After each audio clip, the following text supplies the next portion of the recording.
Ar jūs matote tai, ką matau ir aš? Na, tikriausiai mūsų visų akys nemeluoja. Dangus pilkas, nu koks čia pilkas, tamsiai mėlynas, girdėti griaustinis, jau nulijo lietus, artinasi dar vienas lietus, galbūt net ir stipri liūtis. Čia Barcelona, nu ne Barcelona, Barcelonos kurortinis miestelis Magrat de Mar. Ir ką apie šią dieną, o ši diena buvo įspūdinga su nuotykiais. Dėmesio, mes nuvykome į Monserrato vienuolyną. Atrodo viskas fainiai, šviečia saulutė, bet dangus, kalnuose ypatingai, kur kalnų magija, o aplinkui yra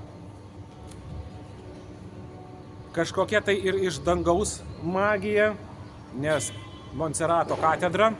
Tai mes įėjom į tą katedrą, berniukų choras labai gražiai giedojo, tačiau aš nespėjau nufilmuoti, baigėsi jų pasirodymas.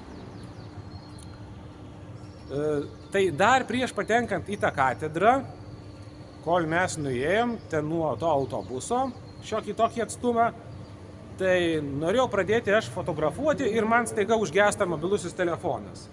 Na, aš nelabai suprantu, nes jis buvo pakrautas, tačiau aš esu šioje kelionėje pasiruošęs ir B variantą. Turiu planšetinį kompiuterį, ten tokį iš namų, tai aš su juo ir pradėjau daryti nuotraukas. Tačiau vėliau man atsigavo ir mano telefonas, net perkrauti nereikėjo, na tiesą sakant, nelabai supratau, kas ten buvo. Kažkokia iš viršaus, šventoji dvasia kažkokia, tai nežinau. Kažkas tai tokio fenomenalaus, atsigavo mano telefonas. Ir ką? Mes planuojame dar su keltuvais pakilti ant Monserrato to kalno, papėdės ir ten, nu tokie labai graži tenais visa vaizdai, panorama. Tačiau dėja to negalime padaryti, nes per 30 minučių atvaro juoda, tamsi debesis, pila žaibai, liūtis. Kad tai buvo iš tikrųjų, aš pateiksiu įrodymus vieną iš nuotraukų.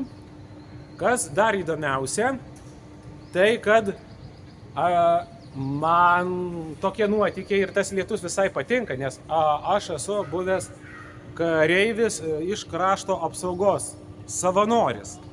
Todėl man yra tekę gulėti miške, apkase ir aplink mane pylė lietus, ant manęs netgi tiesą sakant.